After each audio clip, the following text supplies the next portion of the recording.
everyone, welcome to Rev Sports. This is the post-match show, and we have had a very exciting day of cricket. The first match between Lucknow Super Giants and Chennai Super Kings. We saw a brilliant batting display from Urvil Patel as well as Joss Inglis, but I think RCB versus MI is the talk of town. But before we get into the post-match show, what I need to mention is that both MI and LSG have been eliminated from the IPL 2026 season, so they cannot qualify for the playoffs anymore. But let us just talk a little about RCB versus MI. Now we have Trisha Ghoshal, Shamik Chakraborty, and Bharat Ramraj joining us today.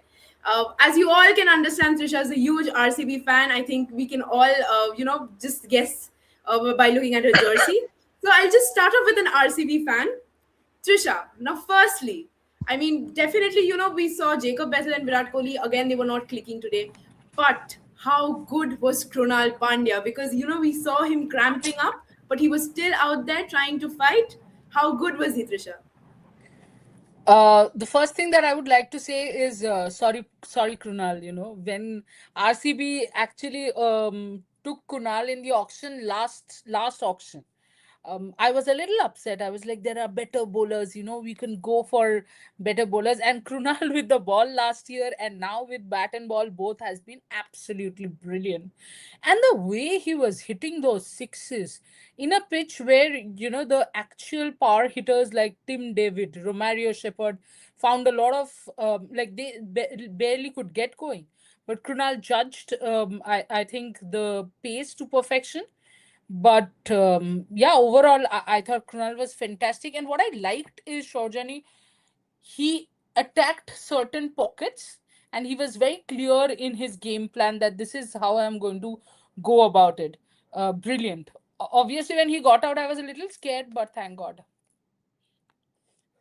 But Shamik, before I go to you, Bharat, you've been closely covering RCB's matches. Now, what I wanted to ask you is that Romario Shepherd, a lot of criticism going around regarding his spot in the playing 11. A lot of people asking, what is he still doing in the team? When you were looking at him bowl today and when you saw him bat, was it the same question that came to your mind, that what is he doing in the team? Yeah, I guess they're thinking that at some point of time in the slog overs, he will come and score those 20 runs or 6 balls, but that is not happening. I think that's the problem with Romare Shepherd. Yes, today you have to say that he was up against a really, really good over from Jasprit Tumra.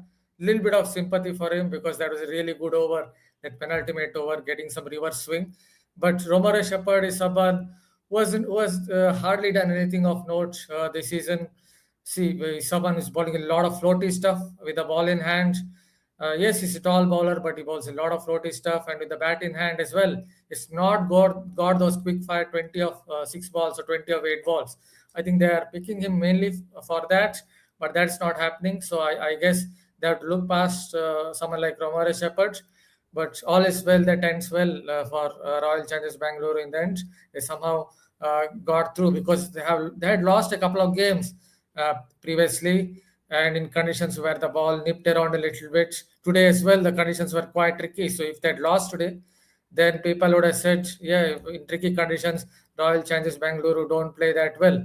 So I think this is a moral booster for them. Yes, there were times when I don't think they played their best cricket, but still, when you win a game like this, I think it will really boost the confidence of any team. And who knows, from here on, they might go on to do.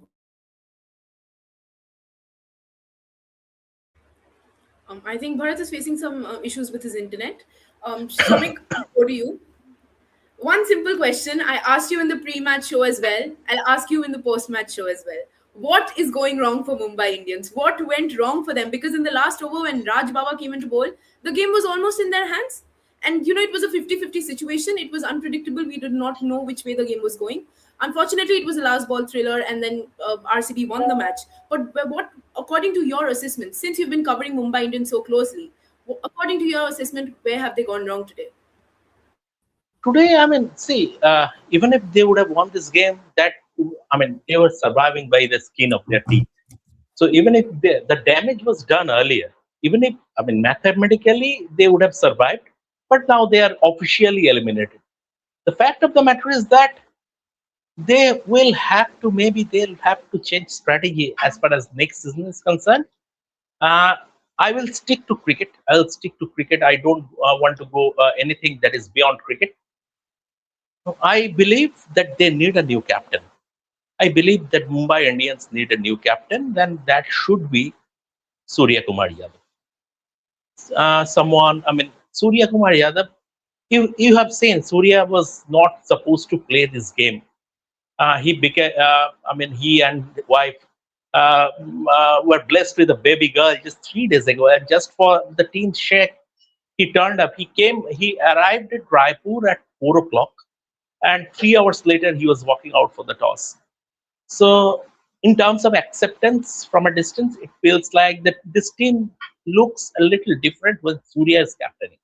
But then again, it is about up to the management. Number one, the real problem has been the inconsistency. They were not consistent. Today also, if you see, sometimes they played fantastic cricket, but sometimes there are patchy work in the field. That Krunal Pandya catch that was dropped, there was a miscommunication between Namandir and Tilak Burma. A no ball was bowled in the final over, which was a criminal offense. You can get hit, but you cannot bowl a no ball in the final over. So a lot of things. At the end of the day, I would keep it that way. Maybe Mumbai Indians didn't deserve to qualify for the playoffs. That's a very bold take. Now, Trisha, you have been claiming that you're the head of the Bowlers Association for a long time. Today, we saw a brilliant display of bowling from Bhuvaneshwar Kumar as well as Corbin Bosch. But I would specifically ask you about Corbin Bosch and how good he was today. Oh, I thought it was fantastic. I mean, though of course this head, head of South Africa Cricket Association in our company is a completely different person who's on leave today, the Snehashish. And in fact, I have said that eventually, if and when Snehashish and I go to South Africa ever, I'm leaving him there and coming. But Corbin Bosch, if you remember, Shorjani, I think we. At least Snehashish and I have been talking about Bosch since the auction.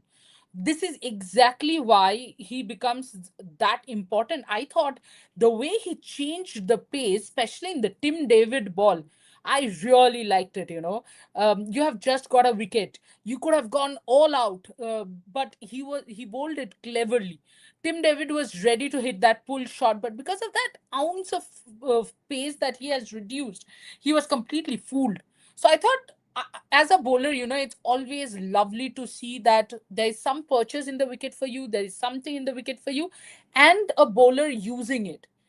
And every single time, this is again, this will obviously go a little deviating from the topic that we are talking about, but look at these matches, Shojani, the 150s, the 160s, these are going to the last ball and are absolutely brilliant.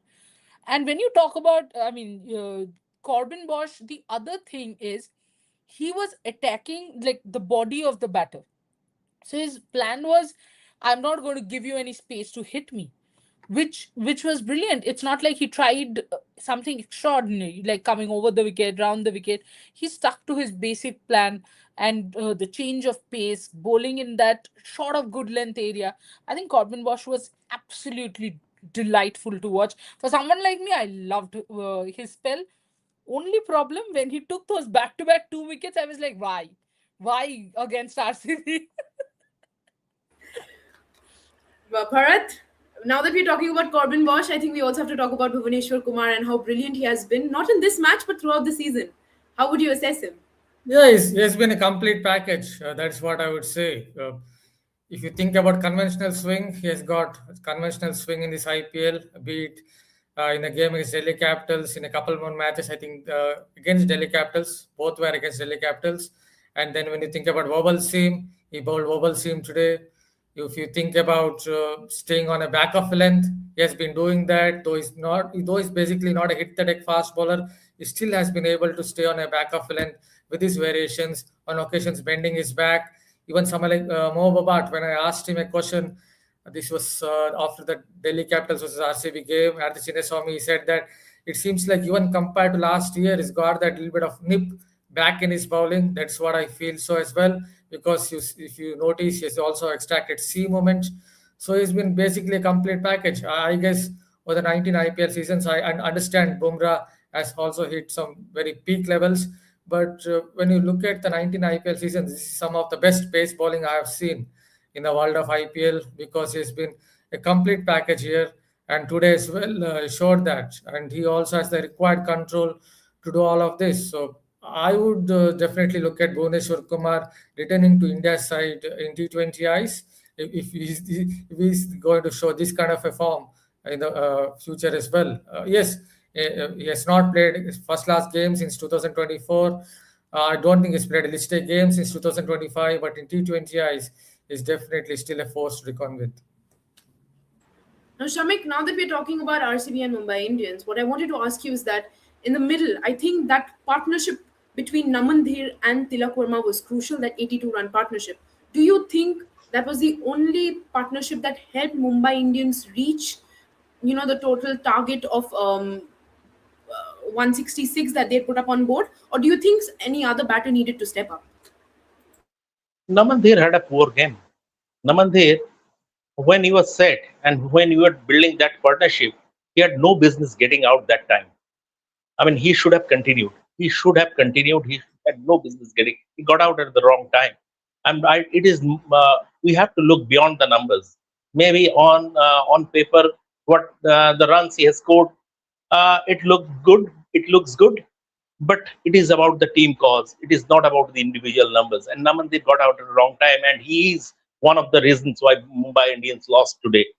I mean, add to that his fielding, that indecision, that catching, everything. He didn't have a good game. He is a good player. I'm not running him down, but he didn't have a good game. Trisha, talking about RCB, just, does Jitesh Sharma's form concern you a little? Not really, because I think when the kind of game that RCB plays, it's almost like you expect people to hold out for zero. On a good day it might be 12. Also, if you actually look at it, Jitesh has played at a number of batting positions. For example, today ideally you thought, I thought Tim David could have come out, but because it was a sort of a tricky pitch, they kept Tim David a little back. On in another game, I remember we were chasing 250, where they promoted Tim David. So it's there's five, 5, 6, 7, which gets interchanged among themselves.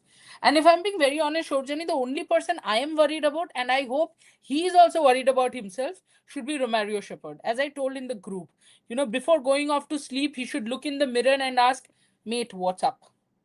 Why are you being like this? What is wrong with you?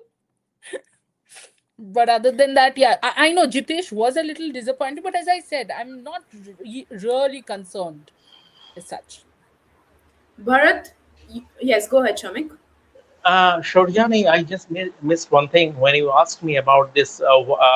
What went wrong for Mumbai Indians? I should obviously mention that maybe the rub of the green was not in their favor as well. Some very crucial injuries.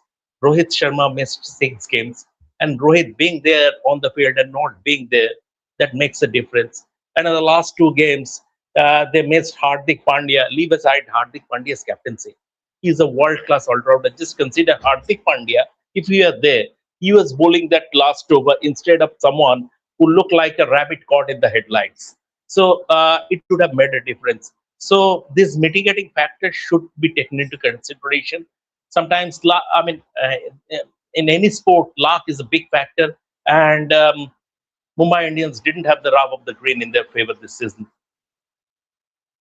Bharat, now that we're talking about Mumbai Indians, there's this one player that we all are concerned about, and that is our current T20 India captain, Suryakumar Yadav. Once again, he did not score runs today. It has been a little concerning. So, how would you assess him throughout this tournament? And also during the World Cup, we saw that he was a little inconsistent. I mean, definitely he has been going out there and scoring runs, but it has not been a consistent run. This IPL outing has also been very disappointing for him. Your thoughts? In his defense, the only thing in his defense is today he got a really good ball. That is a very good wobble seam delivery. But having said that, Surya Kumar Yadav has been out of form for very long. So one has to consider that. The second point to look at is perhaps his wrist injury. You like it or not, he's not been able to play too many shots in front of the wicket. He's basically looking for shots behind the wicket. and opposition teams now know that he's basically looking for strokes behind the wicket. So basically set the right kind of fields, and he's struggling. Even if you go back to 2010s when he was playing really well in the Ranji Trophy, he was playing a lot of cover drives. He used to play those lofted strokes or mid-off. You hardly see that. Once he tried it, I think it was in the game against LSG, but even then he almost got out. He was almost caught at long off.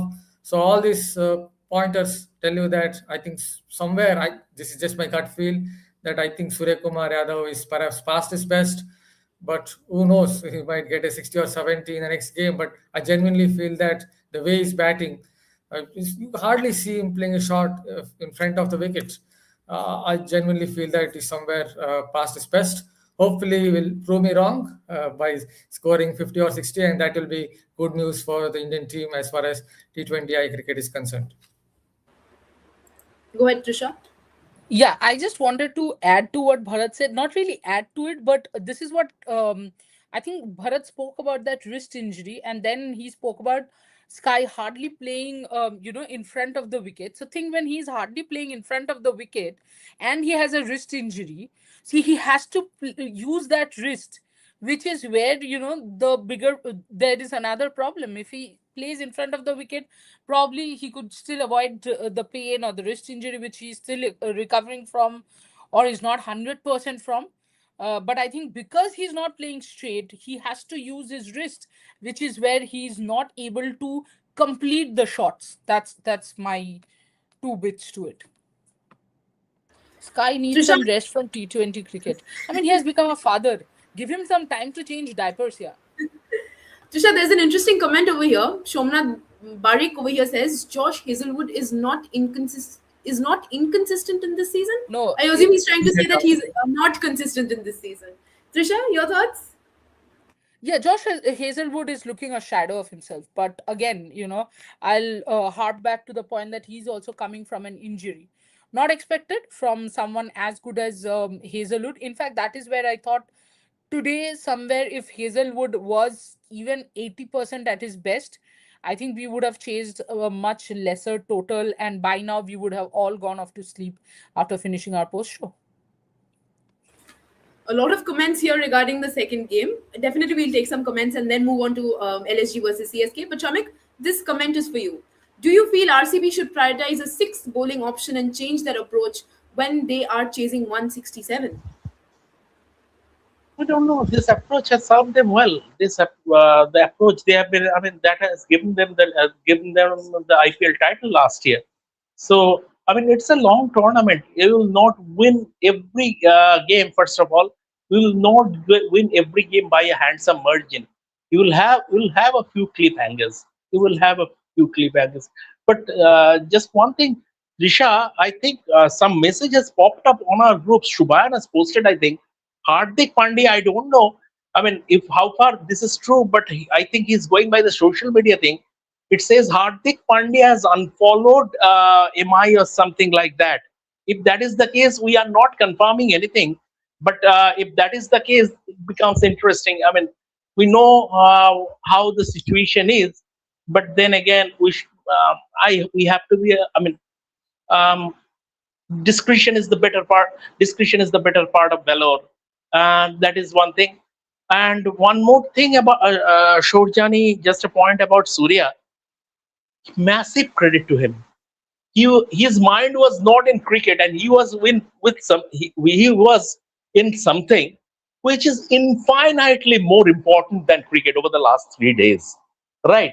And he went to Raipur for the team at 4 o'clock, and in 3 hours he was out there working out for the toss, and he got a good ball. Yeah, I'm not reading anything into that golden duck. Um, as regards his wrist injury, the rumored wrist injury, we have absolutely no confirmation from Suryakumar Yadav or Mumbai Indians or the BCCI. Okay. Bharat, this comment is for you. Okay, Trisha, go ahead. She has some Yeah. updates. No, not the comments. So this rumor is right, because right now I'm checking Now, why is not something that we are going into right now. But here's the thing: the last Hardik Pandya post on Mumbai Indians is 9th June 2025. After that, whatever was posted on Mumbai Indians has been deleted, and yes, he has unfollowed Mumbai Indians.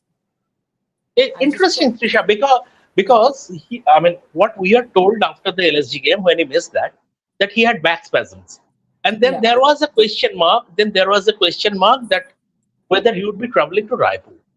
And a yeah, lot of media outlets reported that he is not going to Raipur, and we are the only one to report that he will be in Raipur.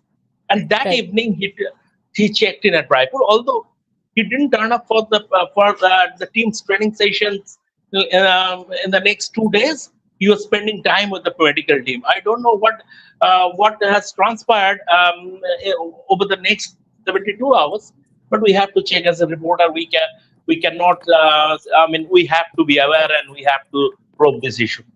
Yes, because he's still following Akash Ambani and Radhika Ambani. So Okay, it could be it could to be be fair, it could be just a sometimes marketing stunt. could be, or sometimes I mean, sometimes I mean, popular accounts are subjected to Yeah, hacking also, isn't it? it is not even about popular accounts. Your account also can be hacked, Shamika. Just say. Right.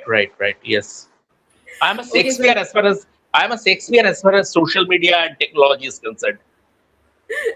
okay, last question regarding Mumbai Indians and RCB before we move on to LSG versus CSK because our fans are now going to think that we are biased.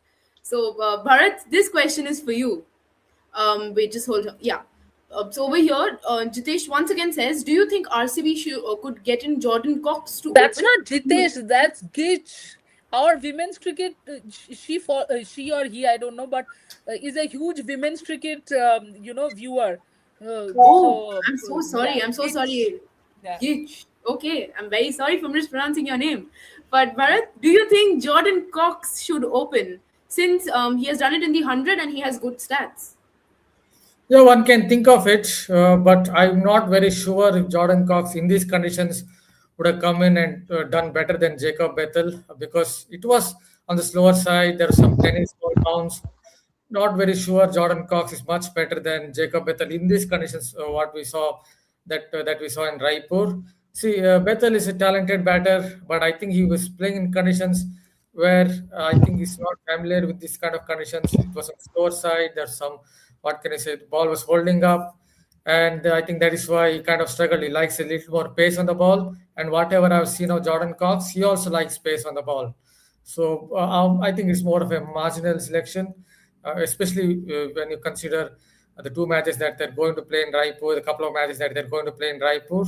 In these conditions, I think it's more of a marginal selection, and I would even extend it to Phil Salt if he was playing in these climes. I'm not saying that Phil Salt is not a bad is a bad player in on a flat pitch or in good conditions for batting, but in these climes he also would have liked more pace on the ball. I think that is where it came down to when it is about Jacob Bethel because he was looking to play back, and when you're looking to play back on a pitch which is on the slower side, it is always going to be difficult to force the pace.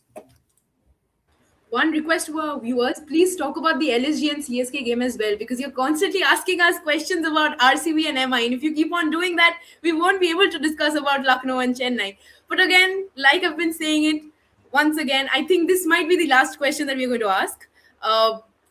Shamik, I'm going to ask this to you because you were talking about it before we began the show, and you said that Baba should not have bowled the last over. Over here, this comment says that Sky made a huge mistake with giving inexperienced Baba the last over. Do you agree with him? Who was the other option? Bumrah was done. Deepak Chahar was done. Allah Ghaznfar, I mean, you cannot bring on a spinner against someone like Romero Shepherd. So basically, he was a bit crippled in the sense. Look, one of the main reasons why Mumbai Indians failed this season, if you put aside Bumrah's lack of wickets, the way he bowled, even 70% Bumrah is gold standard. You saw that today itself in the penultimate over. And not only today, the previous game against LSG, the last two overs he bowled, that helped Mumbai Indians restrict their opponents below 230. So, but then again, Trent Bolt didn't live up to expectations. They brought in Trent Bolt to form that old partnership, Bumrah and Trent Bolt. He has been a disaster, Trent Bolt. Other bowler, Shardul Thakur, was bit of on and off. So it's like that only. I think Surya had run out of options, and that's it. That's it. But whoever it is, even if he is a youngster, you when you are there, I would expect that you belong. You can get hit. But there was, I mean, it was criminal to bowl that no ball and giving them those extra deliveries. That is, and with that, I'm just tossing it to you to Urbil Patel, because rather than talking about the negatives, we must talk about the positives. And Cyclone Urbil hitting Chepak, and what an innings he played. And now it's over to Saurjani. Thank you for giving me the cue. Finally, now we get to talk about Lucknow and Chennai. Trisha, I will straight away go to you. Urvil Patel was amazing. I mean, definitely we will talk about him, but we also have to keep in mind that Josh Inglis played a brilliant innings today. Your thoughts?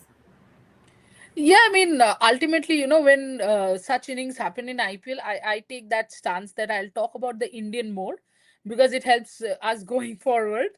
Josh English, yeah, I mean, you expect English to play like this, and he was brilliant. Urvil Patel, I think we have been speaking about Urvil Patel since last year, last few games, that he has this potential.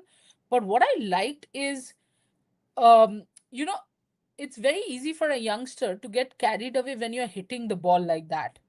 But he was using his brains, and I was just enjoying the batting. It was pure magic. Um, and it wasn't that, yes, I know 200 was scored, but it's not like every batter got runs. If you look at both the teams, you'll see one Josh Inglis and one Urvil Patel Urvil are Patel. standout performers.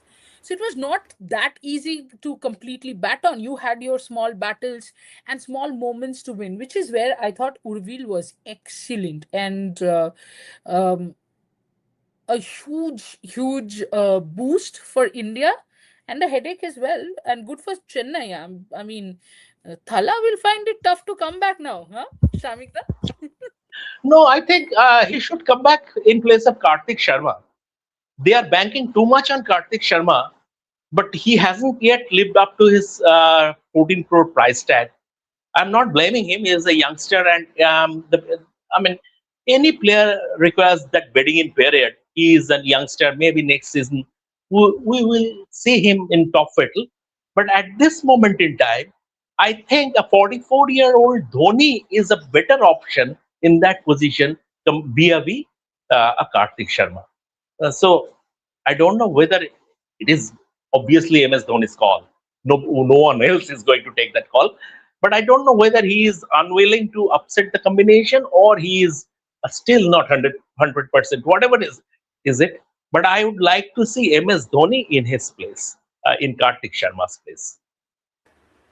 Bharat, I will straight go to you because you've been quiet for a while now. What I wanted to ask you is that we've been talking about LSG and Chennai Super Kings, and in the pre-match show, I asked you about Nicholas Puran and how inconsistent he has been.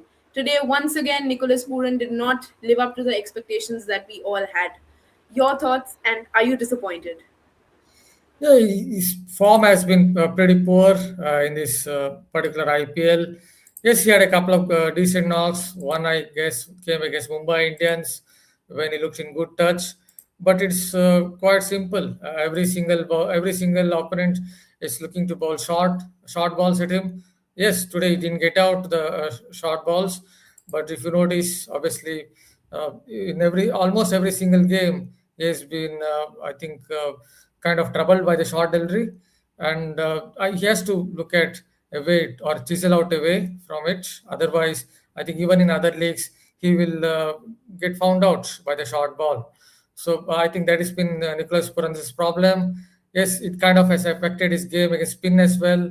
When you're thinking too much about the short ball, perhaps you start to lose the plot even in terms of your strengths. That's what I guess has happened with Nicholas Puran, because he's a very good player of spin. At his best, he's a very, very good player of spin. But even when it comes to playing spin, he has looked quite ineffective. He has looked, what can you say, he's looked quite ordinary. So yes, Nicholas Puran has to go back to the drawing board. Remember, he doesn't play for the West Indies now, so he doesn't play international cricket. So he has to earn the money, all the money from league cricket. And if he doesn't do well in league cricket, then he might be dropped from a few franchises as well, not just in the IPL. There's a very interesting comment over here, and I'll go to Shamik with the comment. Over here, they're saying CSK middle order got exposed today. They have been covering cracks all season, and now it's open for everyone to see. Shamik, do you feel that the CSK batting lineup is dependent on their top order batters? Mostly, mostly. But now Urvil Patel has come to the party. You have to once again, for every team, you have to look into those mitigating factors also. They lost their best batsman on form, their best batsman mid-season. That is Ayush Matre. Yes, obviously they are dependent, heavily dependent on Sanju Samson scoring runs. And Sanju Samson so far has lived up to the expectations. 200s, 180 plus score. What more can you ask for in a fickle format like T20 cricket? But they are a bit dependent, but that has been the trend set. That's why Dewald Brevis hasn't been scoring runs. It's not that that middle order doesn't have quality, but Dewald Brevis. But any day, he is just one big knock away from regaining his mojo. Now it is a very positive sign for CSK that despite Sanju Samson not scoring big, they chased down and Urvil Patel played this innings. This was one of a kind knock. I don't think he will play he can play a similar knock again. 41 runs in 8 balls. That is not happening again. Very, very unlikely. Very, very unlikely. One of a kind innings. But it was his day. And after that, irrespective of the jitters, middle order jitters, two wickets went down in successive deliveries. But always because Rishabh Pant had to bring on a spinner in the final over, be it Aiden Markram or Shehbaz Ahmed, he had to, and Shivam Dube was at the crease. So it was always Chennai Super Kings game. That's it. And just one more thing, I'll take a minute. When I talk about this when I talked about this mitigating the positives, when I talked about CSK's positives, one positives for Mumbai Indians, I'm digressing, not Mumbai Indians, for Indian cricket, that now Mumbai Indians are out. Jasprit Bumrah, Suryakumar Yadav, Rohit Sharma, hopefully they will get a well-deserved rest. They have been playing almost non-stop, especially Bumrah. They have been playing almost non-stop, and he is the Kohinoor of Indian cricket. So looking at the bigger picture, I mean, someone's pain is some other's gain. Definitely, and I think Shamikta, your Gish- blood group is B positive, is it? Yeah. Taking out positives. I think Shamik has answered the question. Why did Aiden Markram bowl the last over? The decisions taken by Rishabh Pant have been baffling. They only came to spoil RCB's party. Okay, a bold take. Trisha, I wanted to ask you. There's this one interesting comment over here. Once again, Gish, if I'm not wrong, if I'm pronouncing it Gitch. correctly. Gitch. Okay, Gitch. Sorry. Do you feel it is difficult though for both RCB and CSK to make changes respectively, and there are very few matches left? Difficult for CSK, you drop Karthik, and likewise Romario for RCB. Um, See, Romario for RCB, yes, I think it's a tough call. Who are you gonna get in? So I get that part, but no, if you're talking about, and I completely understand what Shamikda said. So if you look at that, then I think if it's Dhoni versus Karthik, and if Karthik has to perform the way he's performing right now, then you would go for Dhoni. And in fact, all the more reason I would say, Shorjani, because there are less number of matches left. Right now, you want to win all the matches that are there, because that could decide where will you finish in the table. That's point one. And eventually, when you finish in the table, you will be there in the knockout rounds. So if the decision has to be made, it has to be made in the next one or two matches itself. I don't think that Karthik will never perform, but to me right now, he seems under prepared as a whole for this stage, not like under practice. That's not what I'm saying, but there's a certain pressure. Why do you think Raj Angad Baba bowled the way he bowled today? Not because he's a bad bowler, but he was under way more pressure than a Romario Shepherd, out of form Romario Shepherd, to be honest. So that's why that no ball, that's why that white, you forget the basics. It's the same thing. Karthik right now is under tremendous pressure. Getting Dhoni, I'm sure ticket sales will increase, the madness will increase, the viewers will increase, and so will Chennai's chances of winning. Okay, Just adding Ruturaj one line, Gaikwad. just adding one line on Raj Baba. Just want to add one line because I have some sympathy for him. See, he looked like a very useful cricketer in under 19 cricket, but unfortunately, it so happened that he had a left shoulder injury, I believe. I don't think he's the same cricketer after that because in under 19 cricket, he was touching 135 kilometers per hour. Looked a very, very decent all rounder at that time, but after that left shoulder injury, I don't think is the same cricketer over the last 3 years. Hopefully, at some point of time, he will return back to some kind of form. Okay, someone here is saying Ruturaj Gaikwad is best ODI and Test player after Virat Kohli. Just someone talk about it. I have my doubts. Last question to Bharat. Prince Yadav is very impressive throughout the season. Your thoughts? Yeah, he's been brilliant. See, the greatest part about Prince Yadav is last season he was not able to swing the ball. I didn't see him getting conventional swing, but this season he's been bowling with such a good upright seam, and he's getting the ball to swing really really well, and even he's getting that nip off the surface, late nip off the surface.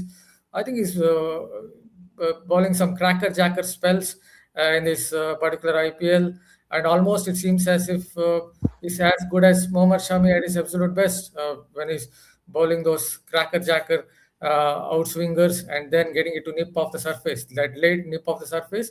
And this is someone who has played a lot of tennis ball cricket. Generally, when you play a lot of tennis ball cricket, this is just my understanding, you tend to hold the tennis ball very tight, and that is not the kind of grip that you would really want with a leather ball. If you're looking to swing the ball, you need a little more of a caressing grip. So in just 6 or 7 months, he's been able to swing the ball.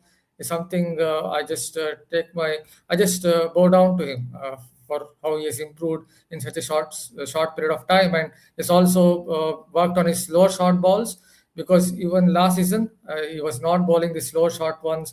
But somewhere I think it was the Vijay Hazare Trophy game played between Delhi and Andhra that I watched from the stadium. In that game, he was suddenly bowling the slow short ones and has continued to do that in the IPL as well. I think he's become more of a complete package. Hopefully, he will play a lot more first class cricket because I feel there is more to him than just playing T20Is for India. If he's going to work on his fitness, if he's going to work on his fast bowling mindset, there is more to Prince Yadav than just playing T20I cricket. Okay, so Shorjani, I deserve a big round of applause. When you asked for my predictions in the pre-match show, I said first game 50-50, second game 50-50. The first game went to the final over, the second game went to the final ball. No, nobody deserves appreciation for any 50-50. No. Okay, so on that note, Gish, if I'm pronouncing it correctly, Trisha, correct me. But just want to add a line as well. Just one line. We have to go say ahead. something on our player of the match from that Chennai Super Kings LSE game. That is Jamie Overton. Again, seemed like a lion-hearted fast bowler, bowling at 90 miles per hour and hitting the deck hard every single ball. So just one line for Jamie Overton for once again putting up a great show. The one line, Bharat, I think that you're looking for is batters performing, but still, thankfully, people have managed to give the player of the match to the bowler. That's the head of the Bowlers Association. Okay, so Gish has subscribed to all our channels, and on that note, we are going to end today's show. Please keep on watching Rev Sports. Please like, share, and subscribe. We'll be back for the pre and post match tomorrow. Thank you so much for joining.